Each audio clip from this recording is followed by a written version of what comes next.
I get the honor of having Erikchazin on today's episode. He shares his race day New York City Marathon roller coaster to cross that finish line.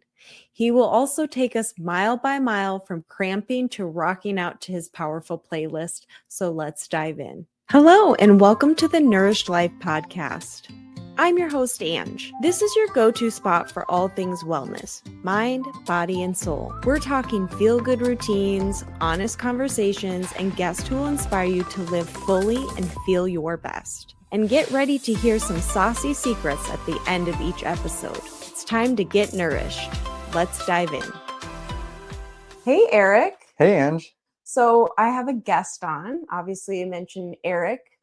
And you have inspired me. And so I wanted you on the show so that you can share your story of how you got into running, what's been your motivation, and the latest race that you've done, which is the New York Marathon, and what's in your future. But let's kick off with sharing a little bit about yourself. Yeah, thanks so much for having me. Great to be here. Yeah. Super excited to have the opportunity to talk to you about running. It's always fun. I think I'm here because I'm a runner, but also because we have a lot of crossover in our community and our background. So we always get along because of that. So I don't know, I guess we can tell the listeners real quick. We met 5-ish years ago, right? During the COVID era, through Riot, the run club I was leading, and learning how to keep in community well through COVID, which is such a unique space of time, but running allows us to have distance. So we were able to still be in that community space. And then fast forward to last year when I was managing Soul Sports Gilbert and you needed a little side fun job. And so we started working together. Yeah, it was such a great opportunity and you're a great boss. So that was fun. And I just always enjoy when we work together. Always it so just much fun. Was like a way to step away from the busy of life and all the to-dos. So we had a lot of fun totally in our few hours working together. Yeah, exactly. So love that. But I want you to share your running background. So, and then what's, this whole podcast is really centered around personal growth, development, mind, body, soul. And I know through me understanding your story, you have tapped into all of those. So I can't wait to hear about where your running journey just began. Yeah, absolutely. So I played sports growing up as a kid all the time. I had a twin brother and a little brother, and we always did sports. So basically everything in New Hampshire. And then I played football all throughout elementary school, middle school, and then freshman year of high school. I broke my ankle playing football freshman year and hyperextended my elbow, and it got a concussion in the same season. And I was like, I'm done. Yeah. I just didn't love it anymore. I didn't like the team and the people. And so I just decided to quit the team. And my mom said, you have to do a fall sport because my brother and my other brother was doing activities. So she was like, what about cross country? I was like, oh, okay, I don't know. I can't really run, but I've done track. I did track since 4th or 5th grade. So I had some running background, but it was really daunting to run, 3 miles the first time or the first practice, but I ended up doing it and loved it and loved the people and just felt like a really big sense of purpose and accomplishment. And because there's no props, there's no balls, it's just you and the roads or the trails. So did pretty well in cross country in high school and then wanted to run in college as well. So ran for D3 and now racing after college. It's been a really amazing journey. Yeah. And what was your first official race where you signed up and outside of the college and high school years? Yeah. So that would be probably in 2013 or 2014. I think it was 2013, my freshman year of college. I signed up for Silicon Valley Turkey Trot in San Jose. It's actually like the largest turkey trot in the US. Wow. There's, I think, 15 or 20,000 people that do it every year on Thanksgiving, and you got your turkey trotters and your turkey people out there. But I did it competitively, and I think I got 10th. And so every year I did better and better. I ran like 17 minutes and then 16 minutes, low 16s. And that was just a really fun race for me. And it sort of got me excited about out of school racing. This episode of the Nourished Life podcast is brought to you by Cozy Earth, one of my absolute favorite brands for comfort, quality, and conscious living. If you're ready to upgrade your sleep and self-care game, you have to try their bamboo sheets and ultra soft loungewear. They're breathable, temperature regulating, and made from sustainable materials. Seriously, it's like wrapping yourself in a hug. I've been living in their all-day tea.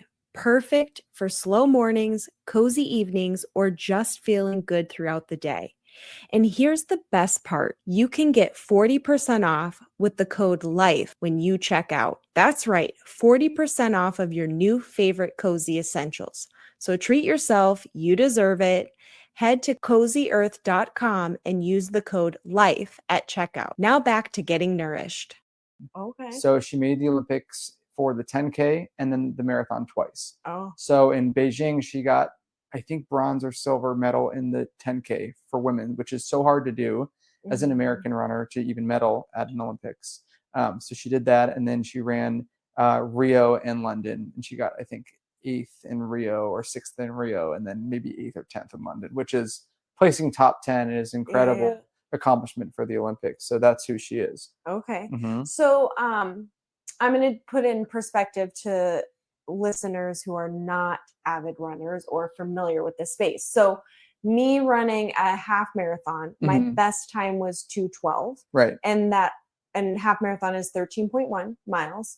And so, for example, what is her time for a full, which would be double what I run? Great question. So her best time, I believe, is 2:21. 2 hours and 21 minutes. So it's probably 5:20 mile pace for 26.2 miles. And I believe her best time was in Berlin.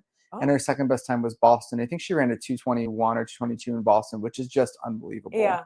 Because that's a hilly course. And I remember seeing people doing the full, because of course there are different courses, but yet the same finish for a half and a full. And I remember people coming in just shortly after I finished my half, but they had ran the full. Right. So it's just this amazing example in moment to that push and that talent. Right. That's people are coming in doing the marathon. So your story for the New York Marathon, I have heard it several times, and it feels like a new time every time I hear it because I love it and I get chills. So I want to hear how you got, tell us what it takes to get into the New York Marathon. Like, not everyone can just sign up and participate. So it's a very high demand race. So share. Very well said. And another good question. So the New York City Marathon is the biggest marathon in the world. It always is. It usually breaks the record for biggest race ever every year. And typically it's around 50,000 runners. Last year when I ran it, there were 56,000. And I believe there were 56,000 finishers. It was like 55-7 or whatever, biggest race ever. And so that is obviously so big, it's so hard to get into. And if you time qual, which means you would have to run a certain time to get in, for men under 35 years old, it's 2 hours and 53 minutes in the marathon. Okay. So I've ran faster than that before by 10 minutes, but I didn't get in even the first year that I applied, because even if you get in the time qual, you have to get in the lottery system. So it's just, there's just so many applicants. There's, maybe, I don't know, probably close to 1 million applicants, right? And it's people over the world applying even to just get into the one here domestically. And I believe that New York is the most sought after marathon in the world to run, because it is the biggest. It's such a huge stage, and it's the biggest US marathon. People love the US, and it's a great crossroads of the world. New York City, it's a melting pot, right? And so people love that because of it. And who doesn't like New York? Yeah, it's fun. Exactly. Tooling around. Okay, so let's walk through race day of the New York Marathon. Yeah, and I do want to just take a step back, because we were talking about how hard it is to get in. Yes. So I am a good runner, but it was hard for me to get in because I qualified, but then I didn't get in the lottery the first year. So that's right. And just connecting the dots for you and for the listeners is Shalane Flanagan, who we just talked about, was the reason why I ran New York, because she won in 2017. 2017, I got out of college and I was going to retire from running, in air quotes, because I was just done. But I watched her win the New York City Marathon as the first American woman to win in 40 years in 2017, which is chills for anyone. Yes. But she won, and it was emotional for her, and it was so cool. And I'm like, I have to do this. Like, that was the day I decided I want to do a marathon. Yeah. And I thought I would walk it or whatever, but I want to do it. And I signed up for Mesa Marathon that day. Okay. And that was 3 months later. So I quickly tried to train, and I did my first half in January after that, and then my first full in February. And so I ran a really good time in my debut, like 2:45, and then did Boston 3 times, and then did Mesa 2 more times, and then finally got to New York, which we're going to talk about now, on November 4th, 2024. So last November. Oh my gosh. So it was just a really exciting, huge goal of mine. It was like always going to be about New York. So I love how, like, oftentimes we are like, nope, we're done with something, whatever that something is, and then cross paths and it reopens a possibility. And for you, watching her win this opened up that possibility, which creates a neat experience for you, because you really didn't say no. You were open to another, even though at the moment it was a no. I think oftentimes we just get tunnel visioned into not being open-minded because of whatever led us to that feeling. But I think your story is a testament to why it's always good to be open-minded, even if we choose to take a break or say no in that moment, that a no doesn't have to be forever. Yes. And we could go on and talk about marathon mantras all the time, but a big one for me is marathon mentality, because life is a marathon, not a sprint. Right. And the marathon teaches you more about yourself than you've ever will ever learn, I think. And there's a quote that I love is, you can learn more about yourself in 26.2 miles than anywhere else. And everything you've ever wanted to know about yourself, you can learn in the 26.2 miles. So true. And we're just talking about redefining your why of why do you do anything, whether it's running or work or motherhood, whatever. I mean, whatever it is, right? And so it's so cool because you can redefine your why. And that was a cool thing for me to experience. Ooh, I love it. I love it. I'm motivated. Same. That's fun. It's fun. All right. So walk me through the day, like your carb load to your, everyone wants to know what you're eating the day before, but I mean, not enough time to share how the cycle went, but the cycle marathon build up, that journey is really important to me, because you learn a lot about yourself in that, and you really visualize, at least for me, what race day is going to be like. And a big part of that for me this time was faith, and was music. I love music. I love faith. And my faith has never been stronger than it has been now in the last year. And that really floated me through my New York City Marathon build. And I took that all the way to the start line. And I just knew that, like, God had me on that day, and I knew I was going to do well because I prepared and I did the right things to get there. And like, I just knew that day was going to be good, because it was like always had to be a special day. And it was. But so getting to the start line, I had the highest confidence I've ever had, the highest fitness I've ever had, the best nutrition, best rest, the best off the road performance that I've ever had in prep. So I knew I was in a good spot to crush. So you just got to, double down on that confidence and know you're going to have a good day. And so I get to the starting line, feeling great. Had my 5 Never Second gels in my hand, my AirPods in my ears, 2 gloves on my hands. All my gear was good. I felt good. I looked good. I was like, I'm good. I'm going to crush. And that first mile going over the Verrazano Bridge, huge iconic moment. We've talked about it before. It's just you and, thousands of other people. And the New York song's playing by Frank Sinatra. And then I was going over the bridge and I started to cramp. I'm like, are you kidding? So I cramped the first 3 miles of the race and still was fine on pace. But I was thinking, wow, this race is dead in the water before it's even began. And I that can't happen. That would just be insane. And so, I floated through, but my AirPods were playing, my music was playing. And so we love to talk about this because it's so fun. Like, the New York music part of the playlist was playing, which we can share the playlist for other people. Yes, we'll put it down for sure. Yeah, but it's like, first it was the New York song. So then New York theme song. I want to be a part of it. New York, New York. Yeah, so that's good. And then that's like, all right, cool. And then we had Empire State of Mind. Which is New York. Right? Jay-Z and Beyonce, I think. Yep. Yep. And then we had the iconic Welcome to New New York York. by Taylor Mhm. Swift. And Yes. that was cool because I'm like, finally, You're feeling it. thank you, Taylor. Yeah. And I've listened to a lot of her music throughout my training blocks, and that was kind of cool to have that on that moment. And so it Yeah. was New York, and then it was pump up songs. So we're in mile. I'll take you mile by mile, Yeah. kind of mile 4, 5, 6, 7, 8, 9. It was like Jessie J, Domino, great song. So Mhm. Good by B.O.B. Fearless Mhm. by Taylor Swift. AMG by Connor Price. I mean, like there's some really cool pump up songs in there. So New York and then pump up. And Yep. so I felt pretty good 4 through 10 because I had no cramp and I'm like chill. Mhm. I'm chill, Mhm. hitting my paces, enjoying the crowd. I remember Fearless played at mile 9. It was just like, this is so cool. Yeah. Like it's time to be fearless. You're in New York, you're doing it. And Yeah. it's just fun to be in that moment. And then we hit mile 13, which is the half marathon, Yep. and it starts to get hilly. So there's a little bridge at 13, Mhm. and then 14 is kind of chill and just even. And then 15 and a half to 16 is like the hardest part of the race, I think. It's Yeah. Queensboro Bridge, and you're going Okay. up a tunnel Oh, bridge. okay. And it's so steep. Mm. It's worse than the Mesa Marathon hill. It just keeps going. It's about a mile of the hill. Oh, It looks wow. easy on TV, but it's hard. But you're digging deep. Yeah. And those leg muscles.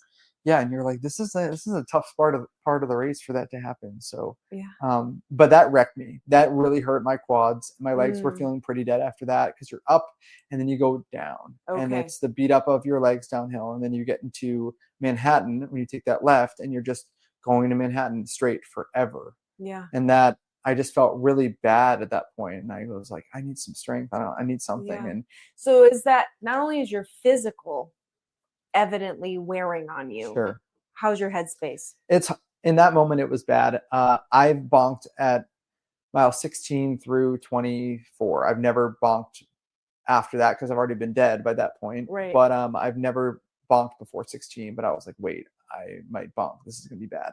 Is this when you Hitting take the wall. another gel? Yeah, and I was feeling properly, and I took another gel at 16 or maybe 15. I think it was every 5 miles. Okay. Yeah, 15, and I felt pretty good. Mhm. And so yeah, the gel was fine, stomach was fine, but just my legs were hurting, and I kind of had to use the bathroom too. And I'm like, okay, don't do this. Don't all runners at some point Yeah. get that knocking at your gut door? Well, every marathon I have peed during all of my marathons, and I've lost time. And Okay. one time I was 7 seconds away from a PR, and if I didn't pee, I may have gotten it, but who knows if it would have hurt my stomach more. Yeah. So that's just a hard variable. But yeah, and then at 16, 17, 18, 19, I just somehow hit my paces and I was fine in my pump up. And then at mile 18 was when my playlist transitioned to worship music. So Christian rock, gospel music, worship music. And that's been a huge anchor in my life and in my faith. And it definitely was, I think, one of God's ways to show me in an unobtrusive way that like this is where I want to be and this is who I am. And so the words of worship have flowed me through a lot, especially my New York City Marathon build. And I wouldn't trade that for anything. And I've told you before, running's very spiritual for me and very personal. Yeah. And faith and fitness connect for me, and spirituality and sport connects for me. And I know that I'm here to spread, joy and passion through running and fitness and faith. And those are my two big anchors. So they're just go hand in hand for me. They're a must, and it's a fact. And I don't think I'd be here if it wasn't for God's plan for me. And just, I've just been through too much to not believe that. And so that was where it all culminated in New York of mile 18. And then Easy starts playing by Elevation Worship. And they played it at Mission a lot. And they play it at One Life a lot and at our churches. And it's just a great song. And the best lyrics, which I even posted again on Instagram yesterday. I was like, it's just there's such good lyrics. It's what's a wall to a waymaker. Yeah. What I call impossible is easy for you. What's a wall to a waymaker? And a wall in the marathon, everyone hits it. Right. We just talked about bonking, hitting that wall. And at mile 18, like you're like, oh yeah, I'm gonna hit the wall. Okay, cool. That song played. And it just in that moment, every ounce of doubt, every ounce of fear, every ounce of pain and insecurity left my body. And every ounce of positivity, confidence, trust, and love just filled my soul. And I just knew that I had it. Like I just knew it was gonna happen. And I was body chills through that song. I was gonna say, I'm gonna take a minute Please. because I'm like getting all like misty Same. and goosebumped. This application of God is just so powerful, and when we put it to work and we place it in and replace it into the spaces that create the doubt, it just is so like it fills you differently, and there's this supernatural strength that just pushes you into a new space. Exactly. And there's like trust, and it's like hopping that wall, the wall, getting through it, breaking through it, whatever that looks like visually, that we can apply in any space where we hit walls. But as a runner to a runner, not every mile is pretty, and we have to dig somewhere and pull that strength out. And when you can have faith foundation to that, it just is, I don't know, multiplies. You said that perfectly. It's so true. And he gives us the strength to be able to do that. And that's just so true. And it's not just running, but running is really good because it's a good metaphor for anything in life, because you can push through that, and you can push through physical fitness and hard things. That's the grit. But I just go back on God for that, and I go rely back on faith for that, and that's helpful. So I know it is for a lot of people in our community, which is exciting. But yeah, I mean, that was my experience. As I was driving over here, I'm like, that was the biggest moment in which I've met God in running and any fitness and any physical experience in my life. So that, that song played, and then from there, worship music started playing. It was mile 1920, and I'm like, Erik, chill. Like, dude, you're feeling too good now. Like, you have to chill, hold the energy together. Don't go pumping your fist. Don't go high-fiving everyone. Just chill. Like, you got this. You have time. Steady. Conserve it. And so, when Easy came on, and then God Is Not Against Me by Elevation Worship, and That's Who I Praise by Brandon Lake, Ain't Nobody by Cody Carnes, Ain't Nobody, which is the shirt I'm wearing right now. That song came on, and I was like in a different transitional place in my life. I wasn't Christian yet. I was still kind of figuring out faith.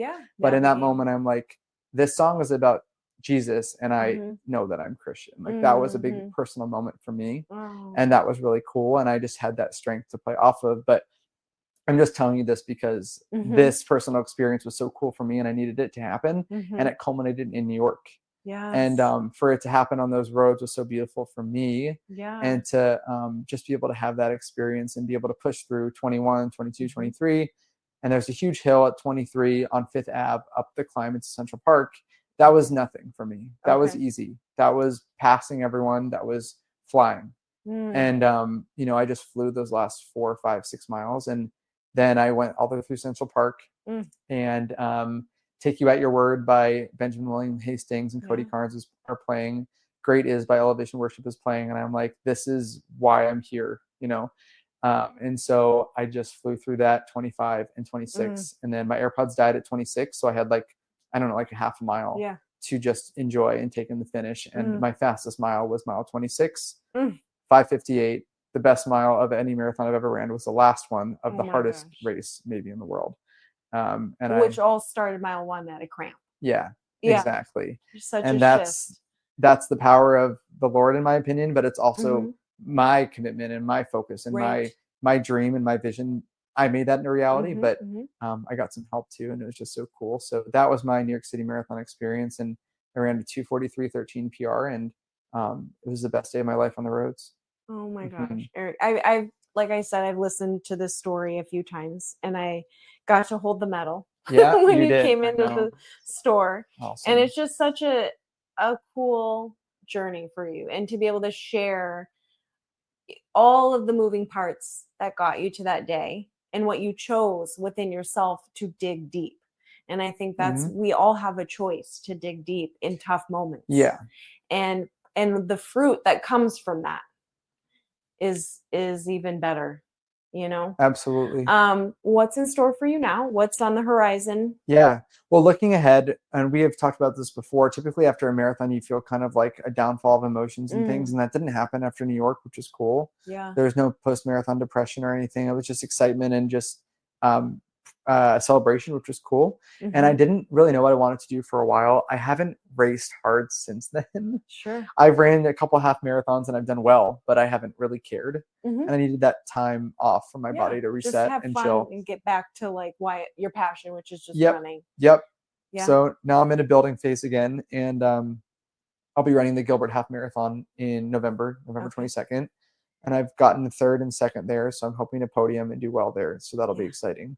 And that's a big fun thing for us because you're coaching a training group. And 10K. The 5 and 10K group. Yep. Through Soul Sports. And Soul Sports I work at still, and that's right there. And I live over around Cooley Station area. So that's going to be a really good day for everyone. Yeah. And all of our friends race it. It's just like a big celebration. It's a family. That's totally. For sure. It's so cool. So that's going to be awesome for our hometown race. And now, I know that's just a warm up for you. Yeah, we call it a tune-up because it's like you want to see how you can do in that half, and then that's going to be a month before my marathon at the Marathon Project on December 20th, which is Chandler. local to Erik. Yeah, it's in Chandler. Very cool. So that'll be fun. My goal is to break 2 hours and 40 minutes there. I'm really confident about saying that out loud, and I know I can do it. Yeah. And that will be hopefully my next best day on the road. So that's my goal and my plan, and I have no doubt that I think I can do it. It's going to be hard, but I think I can do it. Yeah. And then in addition to that, with your journey with faith and getting connected in church, you are serving with the kids. Yes. Yes, and I love seeing your posts. Because kids sweetest. are like flock to you and your I personality. Thank you. So it's such a good fit. Totally. And it gives back to you. I mean, when we give, we are also receiving. It's almost a bigger gift, in my opinion. 100%. It is. And I'm navigating in my space of checking the box to see where I can serve within mission. I have been a slip in and out for the last year and a half as I've been doing healing and, just recovering in many aspects. But I'm excited to figure out where I go and hoping for actually the young adults between 18 and 25-year-olds. So women. And as you know, what value that place of time is as all ages are so valuable to have mentor and examples all around, but young women navigating their life is a big thing. It's a challenge. Definitely. Well, you're a great person to be a resource for them throughout that, and it's just so awesome. You're going to love it, and people flock to you and your genuine aura and glow, so they're going to see that too. Yeah, it's weird. It's funny is I didn't really know what area this was probably about 5 years ago. I didn't really know what area I wanted to support and serve in. And all of a sudden it dawned on me in probably 2021 when I started getting some clients for hair through GCU students. Okay. And the girls. Oh, cool. Yeah. And I was like, oh my gosh, this is the age that I love and I'm connecting to. And then I realized that I needed to I wouldn't have known that at a younger age because I am now seasoned at the age of 43 to be able to have enough life experience to give back to that space of time. So yeah, that's awesome. But any other things that you're doing, any Horizon stuff or is that? No, I mean, you nailed the faith and fitness stuff is pretty big right now. And hanging out with friends, trying to enrich community and doing things that are helping me, but hopefully other people as well. And we'll keep that going. Yeah. So we are about to wrap up, but there is always a thing I do with guests called Saucy Secrets. Okay. So it's an opportunity for you to share something embarrassing, funny, whatever you want. The floor is yours. Yeah. Okay. So we'll keep it to the running theme, I guess. And I have a lot of cringe moments for sure. You don't escape that once you turn 30, but the craziest, most cringe one, just so awkward, was definitely 2 years ago at the Mesa Marathon. Okay. It was just kind of like a crap show, like race day for everyone. No pun intended. Pun intended. Okay. And so the race it was raining. It's 2024 Mesa Marathon. Okay. Last February. And it was raining, and I was going up there to do the marathon with friends and pace them a lot and then keep, maybe speed up at the end. And so we get up there and we're at the start line and it's like, kind of raining a little bit. And then no one's there at the start because the buses were late. And so they said they were going to go on with the normal start time. And so it was 10 minutes before the race and a lot of people weren't there, but the porta potty lines were super long. So they were just rushing us to get to the start. And so we had to go. If you got to go, you got to go. Right. And so I went to the woods, in quotes, which was, I'm used to facilitaries, but it's cacti. Yeah. And the previous 2 Mason marathons that I'd done, I stepped on cacti at the start doing the same thing. And I'm like, don't do that again. So I was trying to dodge these cacti, but I had to book it right to that area to do my business. And so did all the men went with me because they all had to go. And so, I find myself going over and I'm like about to do my thing. And I am like, okay, on my left and my right, I'm locking eyes with 40-year-old men. Perfect. So I just like, guys, I'm so sorry. And I just did my thing. And then as soon as that happened, I'm like scarred, and I run back to the start and we're like 10 seconds away from starting. And they go, no, actually, we're going to delay the race because we're waiting for more buses. Of course. All that for nothing. Yeah. So that was embarrassing. I don't know who saw me, and sorry but I think if whether you're a runner or not, you're usually aware of the fact that there's always a potty story. It's going to be an issue. Is going to be an issue. Totally. I mean, I've heard of stories where people just pee or poop themselves to get their time. Yeah, everyone does that. Sure. Yeah. So and I'll share a little saucy nugget on myself in the running space, but I've done 9 half marathons, and I would say about 6 of them, after about 45 minutes of completing a race, I would feel extremely nauseous. Yeah. Yep. Like finally make it home, laying on the bathroom floor for about, a few hours just of recovery. And later I found out it was a low sodium situation. But with the raging diarrhea, let's just be honest, I would lay on the floor, and you would think that would be enough for you to never want to do something again, especially with like race 1, 2, 3, 4, 5, and 6 that I have continued to have this same aftermath. Yep. But I would lay there and I'd be like, I know this is temporary and I am going to do another race. And that's the thing, like with the potty situations with running, is you just know that one moment is temporary, and you'll continue to do what you love, which is running. Totally. And passion, and the next medal, and the next race, and the next destination. But I found out later that it was a low sodium. There's some fancy word for it, but my body just like dropped in that. And so that was a side effect of it. And so through time of hydration and salt, but I've learned so much since then. Yeah, it's a double-edged sword, right? Yeah. So that would be my saucy secret. That's awesome. Yeah. Erik, it has been so fun having you on here. Yeah, thank you, Ange. Your story personally again, but also to offer it to the listeners, and hopefully such good takeaways that they can have. Yeah. And you're an inspo to me. So are you. And mutual. I appreciate all that you do for our community in the running space. Likewise, you're the same. So appreciate our time together, and thanks again for having me on. Until next week's episode.